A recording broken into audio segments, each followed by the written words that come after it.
Hello friends, good evening. स्वागत है आपका एक बार फिर से एक नए वीडियो में। आज हम द हिंदू का एक एडिटोरियल कवर करेंगे जो बेस्ड है म्यांमार में आए हुए भूकंप पर, और ये है 31 मार्च का। इसके जरिए हम ढेर सारे वर्ड्स को सीखेंगे और अपने ग्रामर को इम्प्रूव करेंगे। एडिटोरियल थोड़ा सा हार्ड जरूर होता है, लेकिन हमें इसकी शुरुआत अब करने का समय धीरे धीरे आ रहा है। ठीक है, तो चलिए स्टार्ट करते हैं। सबसे पहले इसकी जो हेडलाइन है उसको देखते हैं। हेडलाइन है lessons from a quake. Lessons मतलब होता है सबक जो आप सीखते हैं, फ्रॉम अ क्वेक एक भूकंप से, यानी इसका मतलब हो गया भूकंप से सबक। ठीक है, अब एक सब हेडलाइन है, इसको देखते हैं। पूरा एक सेंटेंस है ये। कह रहा है Myanmar's political instability made it unprepared for the disaster. आपको पता है कि जहाँ पे भी अपोस्ट्रोफी एस आता है उसके बाद एक नाउन आता है, ठीक है। लेकिन नाउन के बीच में एडजेक्टिव भी आ सकता है। तो ये जो इनस्टेबिलिटी है ये आपका नाउन है, और इसके बीच में जो पॉलिटिकल आया हुआ है ये आपका क्या है, एडजेक्टिव है। ठीक है, यानी म्यांमार की राजनीतिक अस्थिरता। एक वर्ड होता है स्टेबल। क्या होता है? स्टेबल। इसके मीन्स होता है स्थिर। क्या होता है? स्थिर। इसमें आई टी वाई लगा के नाउन बनाया स्टेबिलिटी, और उसका एंटोनिम कर दिया इन सफिक्स लगा के। ठीक है, तो इन स्टेबिलिटी अस्थिरता। मेड इट इसे बना दी है। इट मतलब यहाँ पे म्यांमार से है। अनप्रिपेयर्ड मतलब तैयार ना, तैयार नहीं होना। ठीक है, प्रिपेयर्ड मतलब तैयार, अनप्रिपेयर्ड मतलब तैयार ना होना। फॉर द डिजास्टर, इस आपदा के लिए। डिजास्टर यानी कोई कैलमिटी, कोई आपदा, मुसीबत। ठीक है, इसका मतलब है म्यांमार की राजनीतिक अस्थिरता ने इसे अ, आपदा के लिए तैयार नहीं होने दिया। ठीक है, यानी कि म्यांमार में जो पॉलिटिकल इंस्टेबिलिटी है उसकी वजह से जो म्यांमार है किसी भी डिजास्टर के लिए अभी अनप्रिपेयर्ड है। ठीक है, क्लियर है। अगर हम इसकी बात करें, ये म्यांमार आपका नाउन है।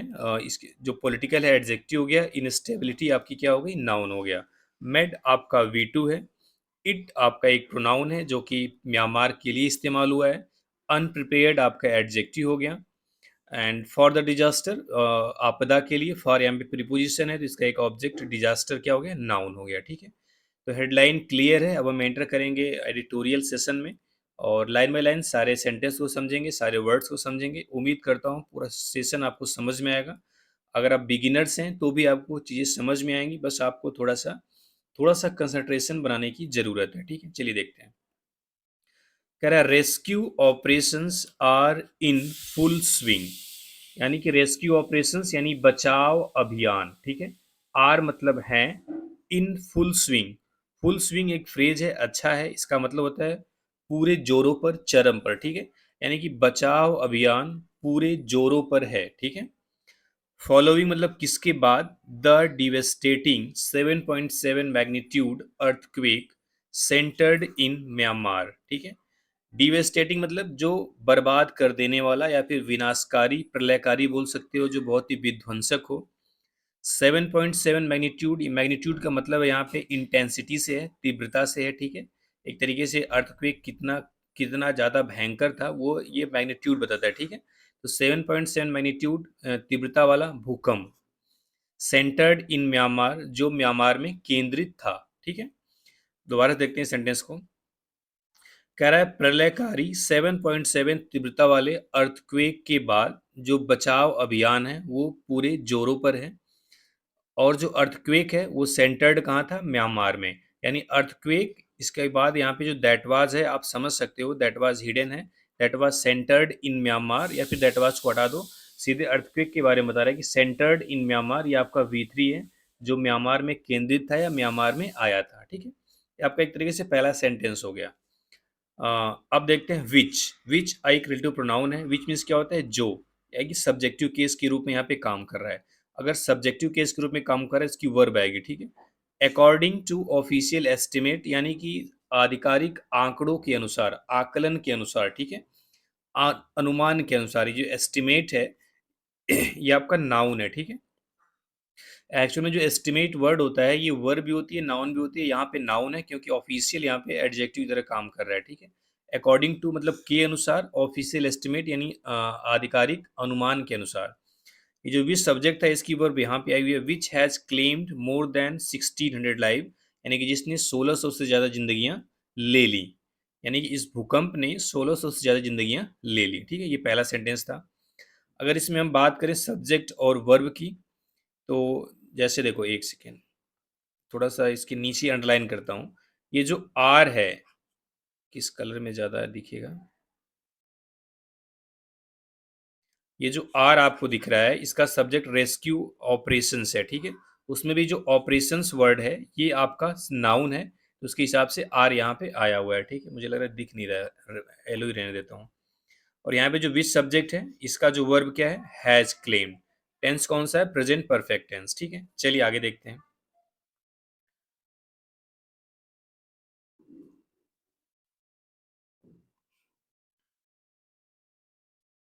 कह रहा है with the death toll rising from the hundreds to over 1000 in just 24 our.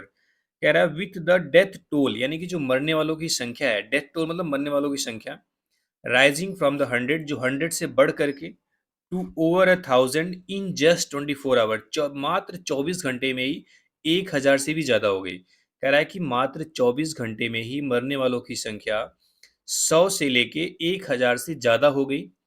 And और इंफॉर्मेशन कंटिन्यूइंग टू ट्रिकल इन, और जो इंफॉर्मेशन है, जो सूचनाएं हैं, वह कंटिन्यू यानी लगातार आ रही हैं। ट्रिकल इन मतलब होता है स्लोली स्लोली आना। ठीक है, a significantly higher casualty count can not be ruled out. यहाँ पे जो सिग्निफिकेंटली का मतलब है, यहाँ पे काफ़ी से है। ठीक है, काफ़ी जो हायर कैजुअलिटी है, यानी कि जो मरने वालों की जो संख्या है, can not be ruled out, उसको खारिज नहीं किया जा सकता, यानी उससे इनकार नहीं किया जा सकता। ये रूल्ड आउट का मतलब डिनाई से होता है। ठीक है, यानी उस चीज़ को मना नहीं कर सकते, इनकार नहीं कर सकते। दोबारा से देखते हैं इसको। कह रहा है मात्र 24 घंटे में 100 से, मतलब मरने वालों की संख्या 100 से बढ़कर के 1000 से ज़्यादा हो गई, और सूचनाएं अभी भी आ रही हैं। तो जो मरने वालों की जो एक काफ़ी संख्या है, उस चीज़ को हम मना नहीं कर सकते, उस चीज़ से इनकार नहीं किया जा सकता। ठीक है, आपको पता ही है, कैन नॉट के साथ बी है, उसके साथ वर्ब की थर्ड फॉर्म है, तो यहाँ पे सेंटेंस पैसिव वॉइस में है। ठीक है, रूल्ड आउट यहाँ पे वर्ब है। ट्रिकल इन मतलब इंफॉर्मेशन या किसी भी चीज़ का धीरे धीरे आना। ठीक है, अब अगर इसमें कुछ वर्ड है इसको हम देख लेते हैं एक बार। देखो, इनस्टेबिलिटी जो हेडलाइन में था, इसका मतलब होता है अस्थिरता। ठीक है, डिजास्टर मतलब होता है कैलामिटी, जिसको हम बोलते हैं मुसीबत या आपदा। फुल स्विंग अच्छा वर्ड है, इसका मतलब पूरे जोरों पर, कोई चीज बहुत ही चरम पे है, उसको बोलते हैं फुल स्विंग। डिवेस्टेटिंग मतलब प्रलयकारी, जिसके अंदर किसी चीज को नष्ट करने की क्षमता बहुत ज्यादा हो। मैग्नीट्यूड मतलब तीव्रता। ठीक है, किस इंटेंसिटी का भूकंप है उसको मैग्नीट्यूड बताता है। एस्टिमेट्स मतलब अनुमान, एक आकलन, ये यहाँ पे नाउन है। ट्रिकल इन मतलब आना। ठीक है, सिग्निफिकेंट मतलब काफी, सिग्निफिकेंट मतलब महत्वपूर्ण भी होता है। ठीक है, कैजुअलिटी मतलब यहाँ पे डेथ से मतलब है। ठीक है, कैजुअलिटी सिंगुलर, इसलिए यहाँ पे अ लगा हुआ है। ठीक है, ये जो अ आर्टिकल लगा हुआ है वो कैजुअलिटी के लिए लगा हुआ है। कैजुअलिटी यहाँ पे नाउन है। ये जो हाइयर है आपका एडजेक्टिव हो गया, सिग्निफिकेंटली क्या हो गया, आपका एडवर्ब हो गया। ठीक है, रूल्ड आउट एक फ्रेजल वर्ब है, इसका मतलब है इनकार करना, मना करना, खारिज करना। ठीक है, ये थी पहली स्लाइड, उम्मीद करता हूँ समझ में आई होगी। क्योंकि अभी आप बिगिनर्स हैं, तो मुझे ऐसा, जैसे आप बिगिनर्स हैं या किस लेवल के हैं, आप जब कमेंट करते हैं तो थोड़ा सा मुझे आइडिया लग पाता है, इसलिए आप कमेंट करके थोड़ा सा मुझे बताते रहिए कि आप चीज़ों को समझ पा रहे हैं, या फिर मुझे और भी नीचे जाना पड़ेगा समझाने के लिए, या फिर मैं बहुत चीज़ें ऐसी हैं जिसको मैं स्किप कर सकता हूँ। ठीक है, ये सारी चीज़ें आप कमेंट में बताएंगे तो मुझे ज़्यादा क्लियर पता चलेगा। ठीक है, तो चलिए अगली स्लाइड में चलते हैं। कह रहा है the number of injured stands at around 3400। Injured मतलब क्या होता है, घायल होना। कह रहा है कि जो घायलों की संख्या है, स्टैंड्स एट, वह आसपास, मतलब वह है अराउंड 3400, यानी 3400 के आसपास। यानी कि जो घायलों की संख्या है वो लगभग 3400 लोगों के आसपास लोग घायल हुए हैं। ठीक है, इंजर्ड यहाँ पे नाउन है। ठीक है, यानी घायल लोग। आगे देखते हैं। कह रहा है the damage to infrastructure has been massive. कह रहा है जो इंफ्रास्ट्रक्चर हैं, जो बुनियादी ढांचे हैं, जो बिल्डिंग्स हैं, जो इमारत हैं, और भी तमाम चीज़ें हैं, उसको जो नुकसान है, हैज़ बीन मैसिव, वो बहुत बड़ा है, बहुत भारी है। यानी कि इसका मतलब जो बुनियादी ढांचा है, जो इंफ्रास्ट्रक्चर है, उसको भारी नुकसान हुआ है। मैसिव का मतलब यहाँ पे क्या है, ह्यूज से मतलब है वेरी बिग। क्यों हुआ है? कह रहा है with large section of densely populated cities such as Mandalay and Naypyidaw left without electricity. ठीक है। अच्छा सेंटेंस है, देखते हैं। कह रहा है कि क्योंकि लोग लार्ज सेक्शन यानी जो बड़ा वर्ग है, लार्ज मतलब बड़ा, सेक्शन मतलब वर्ग, ऑफ किसका, डेंसली पॉपुलेटेड यानी घनी आबादी।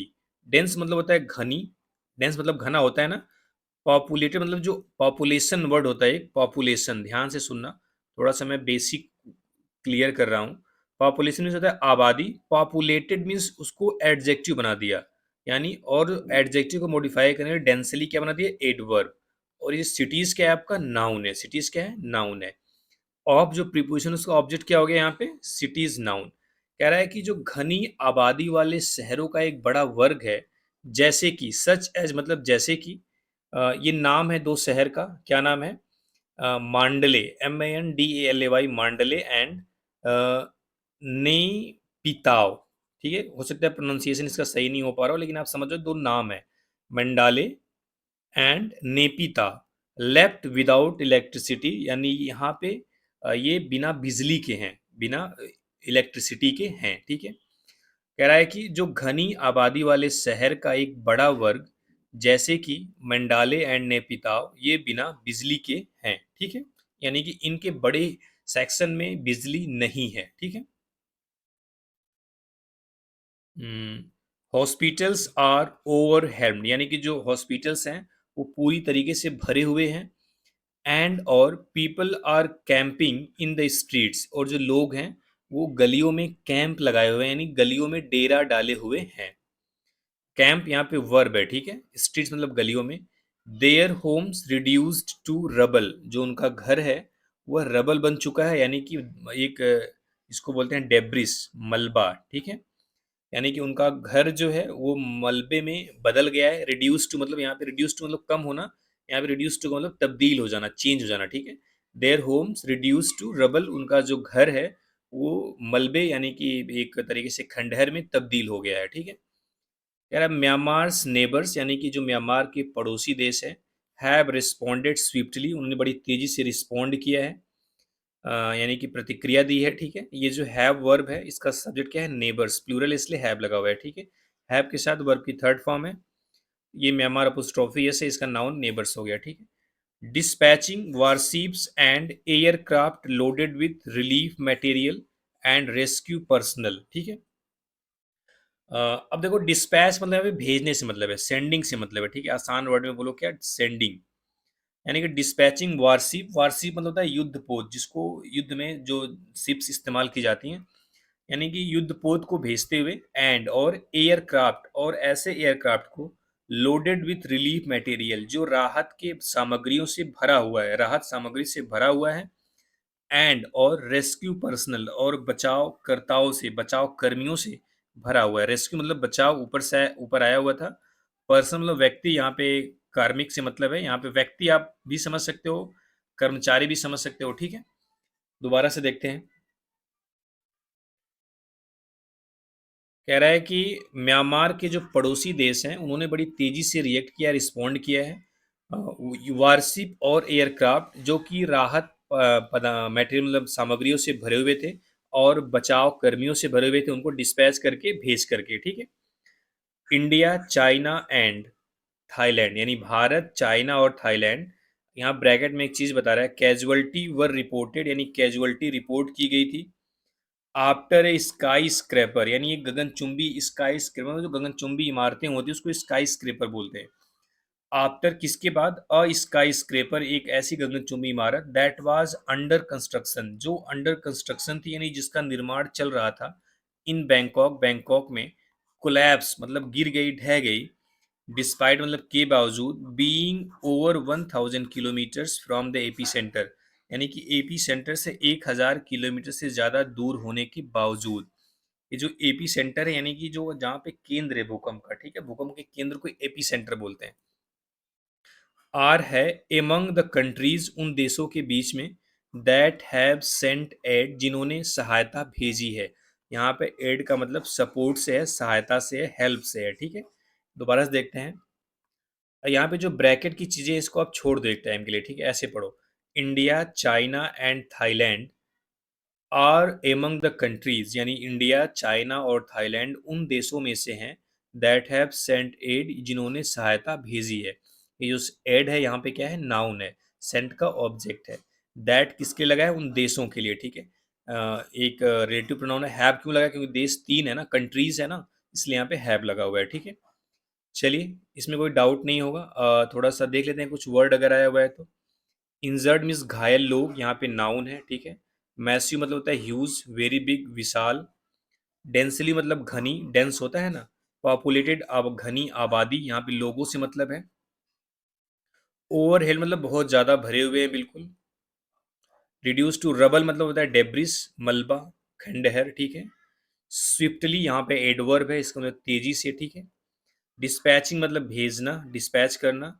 वारशिप यानी युद्धपोत, यानी युद्ध का जो शिप होता है। रिलीफ मटेरियल, यानी रिलीफ मतलब राहत होती है, मटेरियल मतलब सामग्री। स्काई स्क्रैपर गगनचुंबी इमारत, बहुत ऊंची ऊंची इमारत, ठीक है। कोलैप्स मतलब ढह जाना, गिर जाना, बहरा जाना। डिस्पाइट मतलब के बावजूद, इन स्पाइट ऑफ। एड मतलब सपोर्ट, हेल्प, सहायता, ठीक है। ये थी सेकंड स्लाइड। चलिए अगली स्लाइड में एंटर करते हैं। उम्मीद करता हूँ समझ में आई होगी। अगर कोई डाउट आता है तो कमेंट में ज़रूर पूछिए, और आप कमेंट करेंगे तो मुझे थोड़ा सा अच्छा लगेगा, मोटिवेशन मिलता है, ठीक है। चलिए आगे देखते हैं। कह रहा है Indian military aircraft made multiple sorties into Myanmar over the weekend, ठीक है। इसका मतलब है कि जो इंडियन मिलिट्री एयरक्राफ्ट है, यानी भारतीय सैन्य जो एयरक्राफ्ट है, भारतीय सेना का जो एयरक्राफ्ट है, मेड उसने किया है मल्टीपल, यानी मेनी। मल्टीपल मीन्स क्या होता है, मेनी। सॉर्टीज, सॉर्टीज का मतलब है कई उड़ान भरना, कई बार जाना, इनटू म्यांमार, म्यांमार में, ओवर द वीकेंड, इस वीकेंड में। कह रहा है कि भारतीय मिलिट्री एयरक्राफ्ट ने इस वीकेंड में म्यांमार में कई उड़ानें भरी, यानी कई बार एयरक्राफ्ट म्यांमार में गया है, ठीक है। सॉर्टीज का मतलब यहाँ पे कई बार आना जाना, यहाँ पे उड़ान भरने से मतलब है। Ferrying supplies and search and rescue crews to Naypyidaw, the capital, parts of which were devastated by the quake. Ferrying supplies मतलब एक तरीके से आप बोल सकते हो कि फेरी मतलब होता है देना, एक तरीके से आप बोल सकते हो, ठीक है। फेयरिंग सप्लाईज यानी कि सामान को दिया है, सप्लाई किया है। एंड और सर्च एंड रेस्क्यू क्रूज, और जो सर्च यानी कि जो तलाश, जो खोज होती है, जो सर्च होता है। एंड रेस्क्यू और जो बचाव है। क्रू मतलब लोगों को, टू नेपिताओ, नेपिताओ में भेजा है। नेपिताओ है क्या, द कैपिटल, पार्ट्स ऑफ विच जिसका हिस्सा, वर डिवेस्टेटेड यानी बर्बाद किया गया, नष्ट हो गया, बाय द क्विक इस भूकंप के द्वारा, ठीक है। कह रहा है कि Naypyidaw the capital, parts of which यानी जिसके कुछ पार्ट्स इस भूकंप के द्वारा नष्ट हो गए, मतलब बिल्कुल तबाह हो गए, ठीक है। चलिए आगे देखते हैं। सेवरल चाइनीज रेस्क्यू टीम्स, यानी कुछ चाइनीज की जो बचाव टीम्स है, यानी चाइना की, हैव आल्सो अराइव्ड, वह भी आ गई है, पहुंच गई है।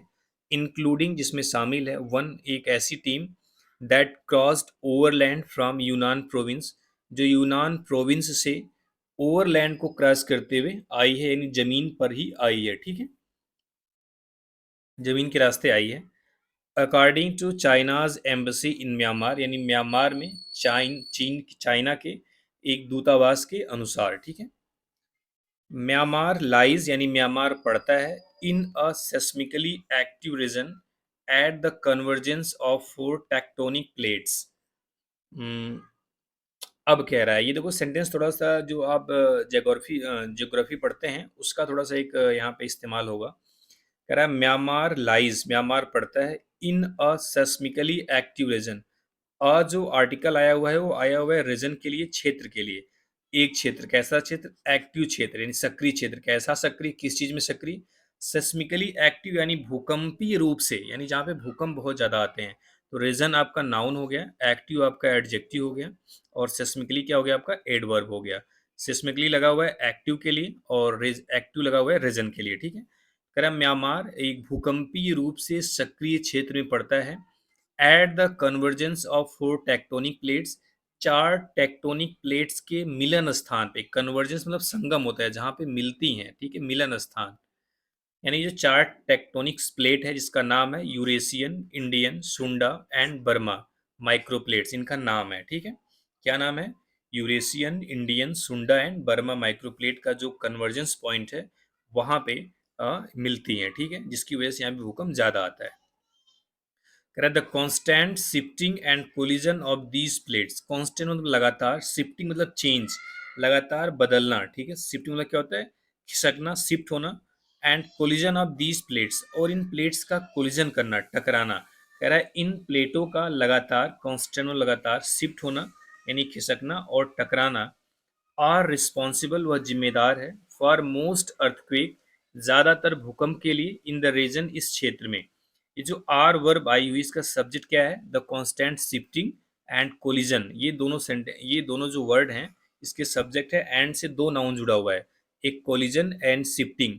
शिफ्टिंग मतलब यहाँ पे शिफ्टिंग मतलब है खिसकने से, ठीक है, कांस्टेंट यहाँ पे एडजेक्टिव है जिसका मतलब लगातार, ठीक है। कह रहा है कि इन प्लेटों का लगातार खिसकना और टकराना इस क्षेत्र में ज्यादातर भूकंप के लिए क्या है? रिस्पॉन्सिबल हैं, जिम्मेदार हैं।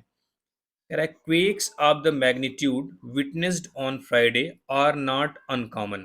कह रहा है कि इस तरीके की तीव्रता का जो भूकंप है विटनेस्ड ऑन फ्राइडे, जो फ्राइडे को देखा गया, आर नॉट अनकॉमन, या अनकॉमन नहीं है यानी कॉमन है, ऐसी चीजें होती हैं वहां पे।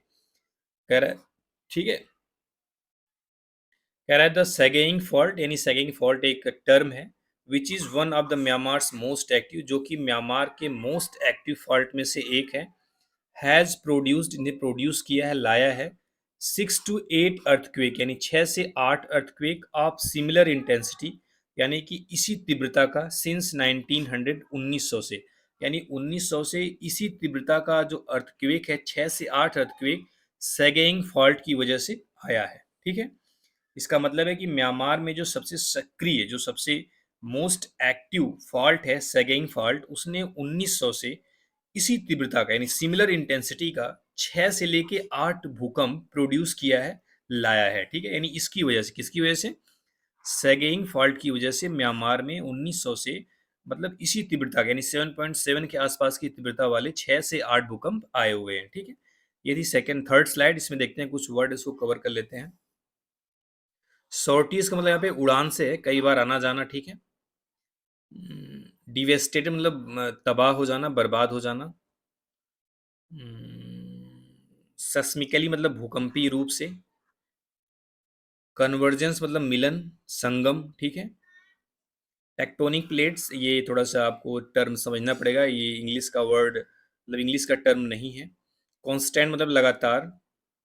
कोलिजन मतलब टकराना होता है, कोलाइड करना इसका वर्ब है, कोलाइड, उससे नाउन बना हुआ है कोलिजन, ठीक है। मैग्नीट्यूड आया हुआ है, विटनेस मतलब देखना। सिमिलर मतलब समान, उसी के जैसा, ठीक है। इंटेंसिटी मतलब तीव्रता, मैग्नीट्यूड की बात कर रहे हैं, ठीक है। चलिए आगे देखते हैं। कह रहा है द म्यांमार क्वेक, यानी जो म्यांमार का भूकंप है, जो म्यांमार का भूकंप है, ब्रिंग बैक मेमोरीज, यानी मेमोरीज को वापस लाता है, यानी ताजा करता है, ऑफ द 7.8 मैग्नीट्यूड क्वेक, यानी 7.8 तीव्रता वाले भूकंप का, इन तुर्की एंड सीरिया, यानी तुर्की एंड सीरिया में, इन 2023, 2023 में। कह रहा है म्यांमार का यह भूकंप 2023 में सीरिया और तुर्की में जो 7.8 तीव्रता वाला भूकंप आया है उसकी यादें ताजा करता है, ठीक है। यानी कि अभी जो आया था 7.7 का था, और जो 2023 में सीरिया और तुर्की में आया था वो 2023 में आया था, वो 7.8 का था, 0.1 ज्यादा था, लेकिन उसका देखो नुकसान क्या था? दैट किल्ड, जिसने मारा था, एटलीस्ट 50,000, कम से कम 50,000 लोग जिसमें मारे गए थे। कह रहा वाइल, जबकि, accurately predicting the timing, location.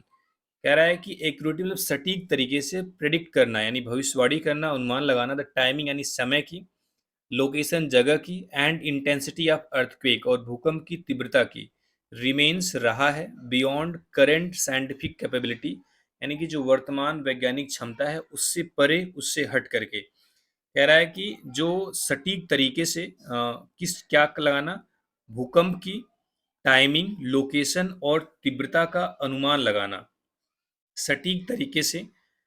ये बियॉन्ड रिमेन्स बियॉन्ड यानी दूर रहा है, परे रहा है करेंट साइंटिफिक कैपेबिलिटी यानी जो वर्तमान वैज्ञानिक क्षमता है उससे, ठीक है।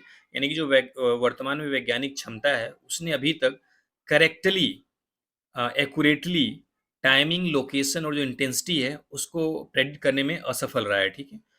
प्रोबेबिलिटीज कैन बी एस्टिमेटेड यानी कि जो प्रोबेबिलिटीज जो संभावनाएं हैं उसका अनुमान लगाया जा सकता है, ठीक है। देखो यहाँ पे एस्टिमेटेड वर्ब की थर्ड फॉर्म है। इसके पहले एक बार आया था एस्टिमेट जो नाउन था, यहाँ पे एस्टिमेट वर्ब फॉर्म में आ गया, ठीक है। प्रोबेबिलिटीज मतलब संभावनाएं, ठीक है। अनुमान कैन बी एस्टिमेटेड लगाया जा सकता है, ठीक है। आगे देखते हैं। एंड और इट इज पॉसिबल, यह संभव है, टू स्ट्रेंथन मजबूत करना, स्ट्रेंथन यहाँ पे V1 है, ठीक है। मजबूत करना एग्जिस्टिंग इंफ्रास्ट्रक्चर यानी मौजूद जो बुनियादी ढांचे हैं, टू विद स्टैंड ताकि सहन कर सके, सहन करना, सामना करना सिस्मिक इवेंट्स यानी कि जो भूकंपीय इवेंट्स है, जो भूकंपीय घटनाएं हैं। यहाँ पे सिस्मिक क्या है, एडजेक्टिव है, इवेंट्स क्या है, आपका नाउन है। कह रहा है कि प्रोबेबिलिटीज कैन बी एस्टिमेटेड यानी कि जो संभावनाएं हैं, जो प्रोबेबिलिटीज हैं, जो अनुमान है, जो संभावना है उसका अनुमान लगाया जा सकता है। और यह पॉसिबल है, संभव है कि जो वर्तमान इंफ्रास्ट्रक्चर है उसको मजबूत कर दिया जाए, to withstand seismic events ताकि वह भूकंपी जो घटनाएं हैं उसको उसको उसको झेल सके, उसका सामना कर सके, ठीक है। विद स्टैंड मतलब सामना करना, बर्दाश्त करना, झेलना, ठीक है। कह रहा म्यांमार्स पॉलिटिकल इंस्टेबिलिटी यानी म्यांमार की राजनीतिक अस्थिरता सिंस द कूप इन 2021 2021 में इसके 2021 में उसका एक तरीके से सरकार पलट गई थी, तख्ता पलट जिसको बोलते हैं। कह रहा है 2021 में सरकार के पलटने के बाद से, ठीक है, यहाँ से लेके यहाँ तक सिर्फ ये बताया है कि 2021 में क्या हुआ, वहाँ की सरकार पलट गई थी, तो बस इतना बताया है। कह रहा है कि म्यांमार्स पॉलिटिकल इनस्टेबिलिटी यानी म्यांमार की राजनीतिक अस्थिरता हैज़ डाइवर्टेड अटेंशन यानी ध्यान को डाइवर्ट कर दिया है, भटका दिया है, फ्रॉम इसेंशियल गवर्नेंस इश्यूज यानी कि जो आवश्यक जो सरकार के मुद्दे हैं उससे, सच एज जैसे कि एनफोर्सिंग बिल्डिंग कोड्स यानी कि बिल्डिंग कोड को एनफोर्स करना, इम्प्लीमेंट करना, लागू करना, ठीक है। इसका मतलब है कि जो म्यांमार की राजनीतिक अस्थिरता थी उसकी वजह से जो बिल्डिंग कोड लागू करने जैसे जो गवर्नेंस इशू थे, जो इसेंशियल जो महत्वपूर्ण गवर्नेंस इशू थे उससे लोगों का ध्यान भटक गया, हट गया, ठीक है। कह रहा है वाइल जबकि द करेंट डैमेज जो वर्तमान नुकसान हुआ है इज इरिवर्सिबल या वापस नहीं आ सकता यानी कि इसको चेंज नहीं कर सकते या रिवर्सिबल नहीं है। एंड और रिकवरी विल टेक मंथ्स और जो उसकी रिकवरी है उसमें महीनों लगेंगे। द एग्जिस्टिंग सीज फायर जो वर्तमान युद्ध विराम की राज ऑफर्स या ऑफर करता है, पेश करता है एन अपॉर्चुनिटी एक अवसर, to push for political stability की जो पॉलिटिकल स्टेबिलिटी है यानी कि जो राजनीतिक स्थिरता है, उसको थोड़ा सा पुश करने का, उसकी तरफ आगे बढ़ने का एक अवसर प्रदान करता है, अपॉर्चुनिटी देता है। दिस कैन फोस्टर इन्वेस्टमेंट यह निवेश को बढ़ा सकता है। अट्रैक्ट एक्सपर्टीज यानी कि जो विशेषज्ञता है, जो विशेषज्ञ लोग हैं उसको आकर्षित कर सकता है। एंड और एंश्योर बेटर रेगुलेटरी एनफोर्समेंट और जो बेटर मतलब और बेहतर जो इन रेगुलेटरी ने जो नियम एनफोर्समेंट मतलब जो नियम बनाने वाले जो इन्फोर्समेंट है, जो नियम विनियामक हैं, critical steps in protecting the country against future disasters ये सारी चीज़ें एक महत्वपूर्ण कदम होंगी, क्रिटिकल स्टेप्स होंगी इन प्रोटेक्टिंग बचाने में द कंट्री देश को अगेंस्ट फ्यूचर डिजास्टर यानी भविष्य की आपदाओं के खिलाफ। यानी ये सारी चीज़ें, इन चीज़ों को अगर हम लागू करते हैं तो भविष्य में जो आपदाएं आती हैं उनको देश से बचाने में ये एक महत्वपूर्ण कदम साबित होंगे, ठीक है। तो ये थी न्यूज़, एडिटोरियल था। मुझे उम्मीद है कि थोड़ा बहुत समझ में आई होंगी चीज़ें। अगर समझ में आई हैं तो वीडियो को लाइक करिए और क्या इम्प्रूव करा जा सकता है उसको कमेंट बताइए। चलिए, थैंक यू वेरी मच।